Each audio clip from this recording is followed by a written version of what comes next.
My mom called me in the middle of a firefight to tell me she sold my classic car and gave the money to my struggling brother. The insurgents were shooting at our convoy from 3 different positions. The explosion hit our convoy from the left. Insurgent fire came from 3 positions, pinning us down on the exposed road. I ducked behind the Humvee door, rifle ready as Cole shouted coordinates into his radio. Enemy position at 2 o'clock. Approximately 200 meters. Cole's voice was steady despite the chaos. That's when my phone rang. Not just any ringtone, my mother's. I hesitated for a split second before answering. Combat protocol said to ignore it, but something felt wrong. Mom, I shouted over the gunfire. Owen? Oh, thank God you answered. Her voice cracked with tears. Another explosion rocked the ground nearby. I pressed myself against the Humvee's frame, phone clutched against my helmet. Mom, I'm kind of busy right now. I'm so sorry, but I had to tell you. She was sobbing now. I sold your Camaro.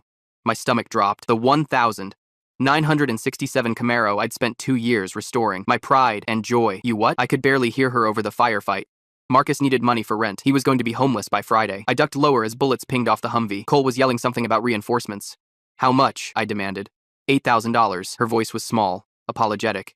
The car was worth over $30,000. I'd put my heart and soul into that restoration. You sold my car for $8 grand without asking me? I tried calling for days. I'm so sorry, Owen. A massive explosion rocked our position. The Humvee shuddered violently. I have to go. I hung up as Cole grabbed my vest, yanking me behind the damaged vehicle. Focus up.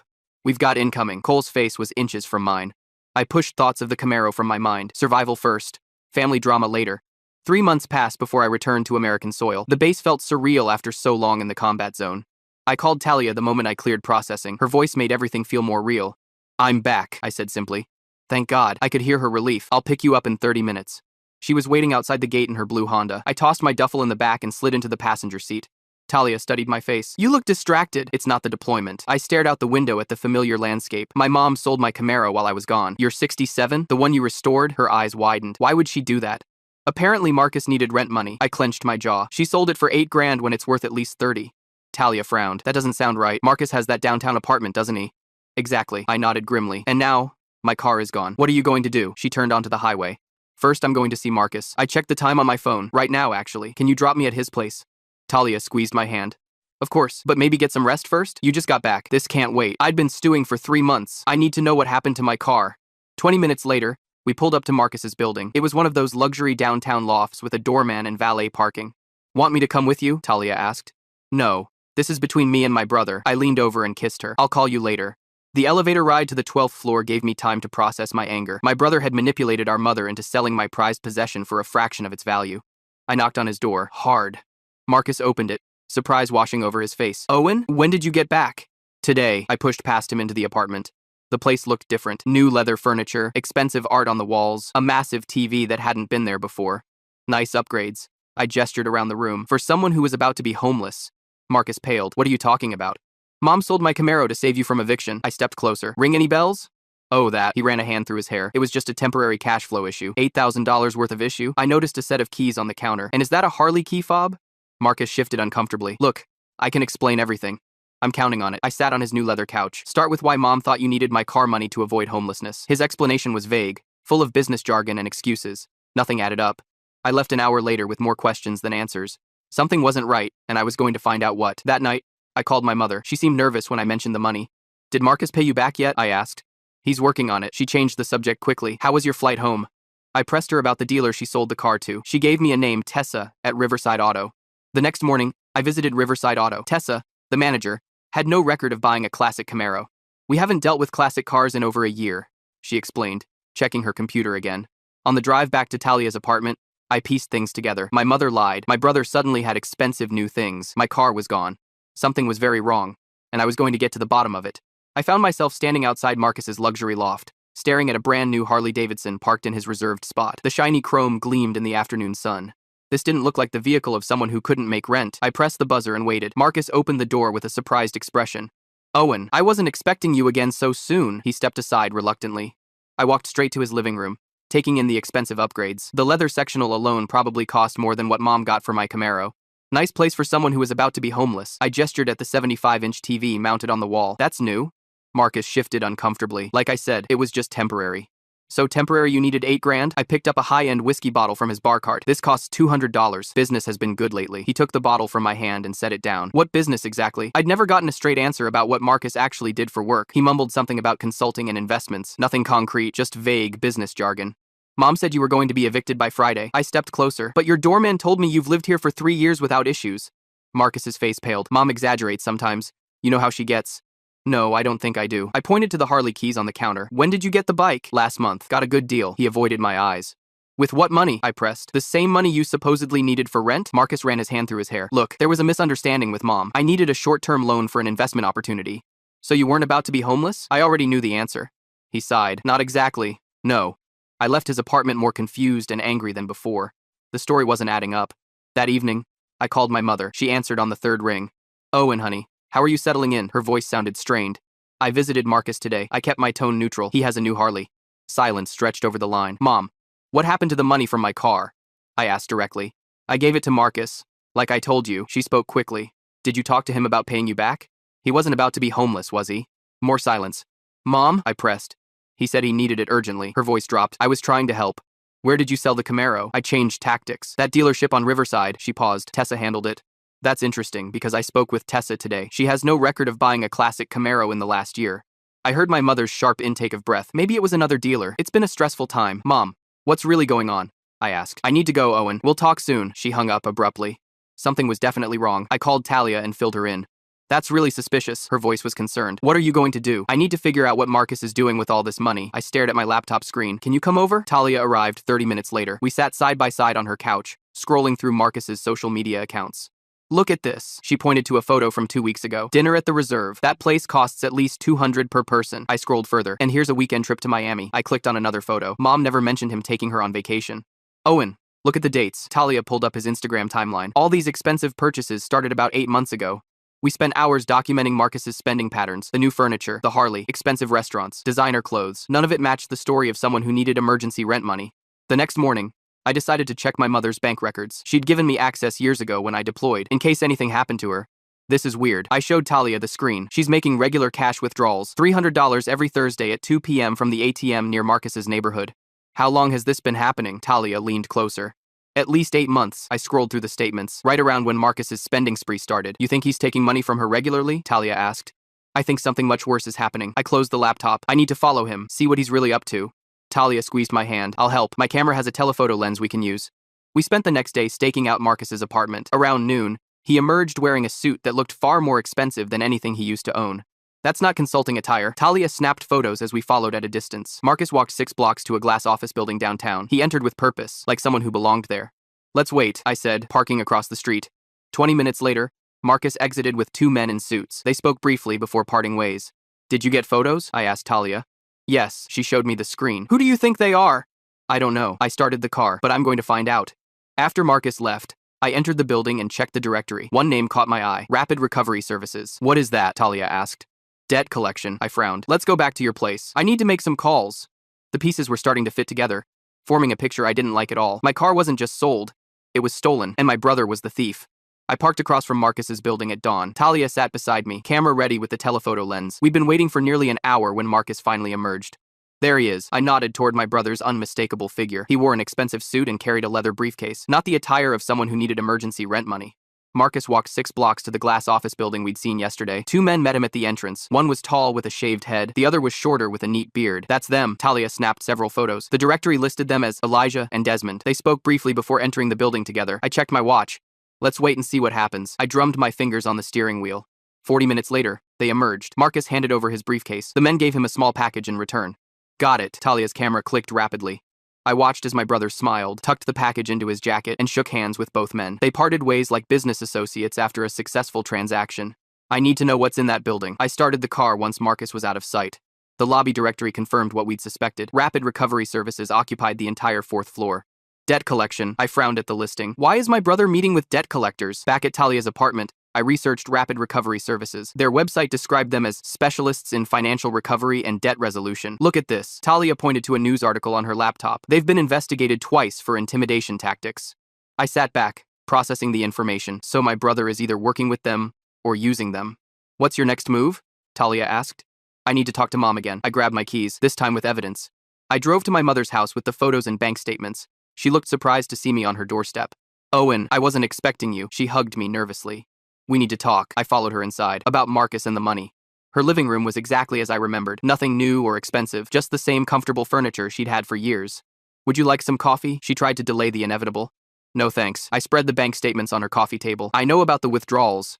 Her face paled. What withdrawals? $300. Every Thursday. For the past 8 months, I pointed to the highlighted transactions, always from the ATM near Marcus's apartment. She sat down heavily. Her hands trembled. What's going on, Mom? I kept my voice gentle. Why are you giving Marcus money every week? She stared at the statements for a long moment, then her shoulders slumped in defeat. He knows. Her voice was barely audible. About your father. What about Dad? I frowned. He died in a car accident when I was 7. She looked up, tears filling her eyes. No, Owen, he didn't. The world seemed to stop. What? Your father isn't dead. She wiped her eyes with shaking hands. He's in prison. The revelation hit me like a physical blow. Prison? For what? Armed robbery. She couldn't meet my eyes. He robbed a bank. Someone was hurt. He got 20 years. I struggled to process this information. My entire childhood had been built on a lie. Marcus found out. She continued. He threatened to tell everyone. The family, your military friends, everyone. He's blackmailing you. The pieces clicked into place. She nodded miserably. I couldn't let him destroy our family's reputation, your career. And my Camaro? I asked, already knowing the answer. Marcus arranged the sale. She confirmed my suspicions. He said he found a private buyer. I showed her the photos of Marcus with the men from Rapid Recovery Services. Do you know these people? Know her. She shook her head. I've never seen them before. I left my mother's house with my mind reeling. My father was alive. My brother was a blackmailer. My car was gone. The next day, I tracked down the private collector who bought my Camaro. His name was Reggie Thornton, and he lived in an upscale neighborhood across town. Nice place, Talia commented as we pulled up to his house. Reggie answered the door himself. He was older, maybe 60, with silver hair and glasses. Mr. Thornton, I extended my hand. I'm Owen. I believe you bought my 1967 Camaro. Recognition flashed across his face. The blue one with the custom exhaust? Beautiful machine. Yes, that's the one. I nodded. Mind if I ask how much you paid for it? $35,000. He didn't hesitate. Worth every penny. The restoration work was immaculate. My stomach dropped. And who did you buy it from? Young fellow named Marcus. Reggie frowned. Said he was handling the sale for his mother. I thanked him and left. Fury building with every step. Marcus had pocketed $27,000 of my money. What now? Talia asked as we drove away. Now I confront my brother. My hands tightened on the steering wheel. I found Marcus at his apartment that evening. He opened the door with his usual smug smile. Twice in 1 week? I'm honored. His smile faltered when he saw my expression. I know everything. I pushed past him. The blackmail, the car, all of it. Marcus's face hardened. I don't know what you're talking about. Mom told me about Dad. I watched his reaction carefully, and Reggie told me about the $35,000. The color drained from his face. You talked to Reggie? You sold my car for $35,000 and gave Mom $8. I stepped closer. You've been blackmailing her for $300 a week for 8 months. Marcus backed away. It's not blackmail. It's compensation. For what? I demanded. For the lie, he shouted suddenly. For growing up thinking our father was some hero who died tragically, while I knew the truth. You knew? This was another shock. I found the letters when I was 15. His face twisted with anger. Mom swore me to secrecy. Said it would destroy you if you knew. So you decided to profit from it. I was disgusted. Why not? He shrugged. The secret was worth something. And your precious car was just sitting there while you played soldier. I showed him the photos of his meeting. And these guys? Rapid Recovery Services? For the first time, Marcus looked genuinely afraid. You followed me? What are you involved in? I pressed. He sank onto his couch. It's just business. Debt collection is profitable if you know the right people. You're working with loan sharks, I realized with horror. Investment recovery specialists, he corrected weakly. I gathered my evidence and headed for the door. You have 1 week to return my money and stop blackmailing, Mom. Or what? He challenged. Or I go to the police. I met his eyes. With everything, I left my brother's apartment with a strange sense of clarity. The truth about my father was devastating, but living with lies had been worse. The real theft wasn't just my car, it was the truth about who we were as a family. I called Reed at Rapid Recovery Services the next morning. He agreed to meet me immediately. His office occupied the entire 4th floor of the downtown building where I'd seen Marcus. Thanks for seeing me. I shook his hand firmly. Reed was older, maybe 50, with a military haircut and stern expression. Any relation to Marcus? He's my brother. I watched his reaction carefully. Reed's face hardened. Your brother isn't an employee here, but he uses your office. I showed him the photos Talia had taken. For his side hustles, Reed's disgust was evident. He rents our conference room occasionally. Claims he's an investment consultant. I explained the situation with my car and mother. Reed listened attentively, taking notes. Your brother's been running small-time scams for months. He pulled up a file on his computer. We've received complaints. What kind of scams? I leaned forward. Debt consolidation schemes. Fake investment opportunities. Nothing big enough for police attention. Reed handed me a folder, but it adds up. I left with a stack of evidence against Marcus. Talia was waiting in the car. How'd it go? She squeezed my hand. Better than expected. I showed her the folder. Reed gave me everything they have on Marcus's operations. We spent the evening formulating a plan. Talia suggested a family intervention. We need everyone present. She typed notes on her laptop. Your mom, Marcus, his girlfriend Sloane. And I need to meet my father. The words felt strange leaving my mouth. The prison was 3 hours away. I made the drive alone the next day. The visiting room was stark and impersonal. My father looked nothing like I'd imagined. He was thinner, grayer, but his eyes were unmistakably like mine. Owen, he said my name cautiously. I never thought I'd see you. I just found out you were alive. I sat across from him. My whole life was a lie. He nodded sadly. Your mother was protecting you from me, from my mistakes. By lying, I couldn't keep the bitterness from my voice. By giving you a chance at a normal life. He leaned forward. A father in prison isn't exactly a child's dream. We talked for an hour. He told me about the robbery, his 20-year sentence, the letters he'd written that I never received. Marcus found them when he was 15, I explained. He's been using the secret to blackmail Mom. My father's expression darkened. End it. Secrets destroy families from the inside. That's the plan. I stood to leave. I just needed to see you first. I'm proud of you, son. His words caught me off guard for facing this head on. I left the prison with an unexpected sense of closure. My father wasn't a hero or a villain. He was just a man who made terrible choices. Back home, I called Corinne and explained my plan. She agreed, reluctantly. I'll host dinner Friday night. Her voice trembled slightly. I'll invite Marcus and Sloane. Next, I contacted Reggie about my Camaro. He was surprisingly understanding. I suspected something was off with that sale. Reggie sighed. I'll sell it back to you for what I paid. I withdrew my entire savings, $35,000. The exact amount Marcus had stolen. Friday night arrived quickly. Talia and I arrived at Corinne's house early to set up. Are you ready for this? Talia arranged the evidence folders on the dining room table. As ready as I'll ever be. I checked my phone. They should be here any minute. Marcus and Sloane arrived at 7. He looked surprised to see me. Family dinner? He kissed Corinne's cheek casually. You didn't mention Owen would be here. I thought it would be nice to have everyone together. Corinne's smile was strained. We sat down to dinner. The conversation was awkward, filled with long pauses and forced pleasantries. After dessert, I cleared my throat. We need to talk. Marcus tensed immediately. About what? I placed the folder from Reed on the table. About your blackmail. About my car. About the lies. Sloane looked confused. What's he talking about, Marcus? I have no idea. Marcus attempted to appear innocent. He's been acting strange since he got back. I turned to Sloane. Did Marcus ever mention where he got the money for his Harley or his new furniture? He said it was from investments. She frowned. And a bonus from work.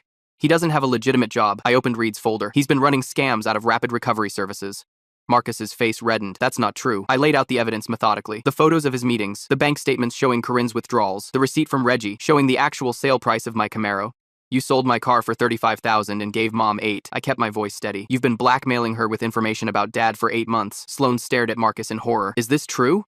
Marcus's composure cracked. It's not that simple. It is that simple. Corinne spoke up firmly. You stole from your brother. You threatened me. You lied to everyone.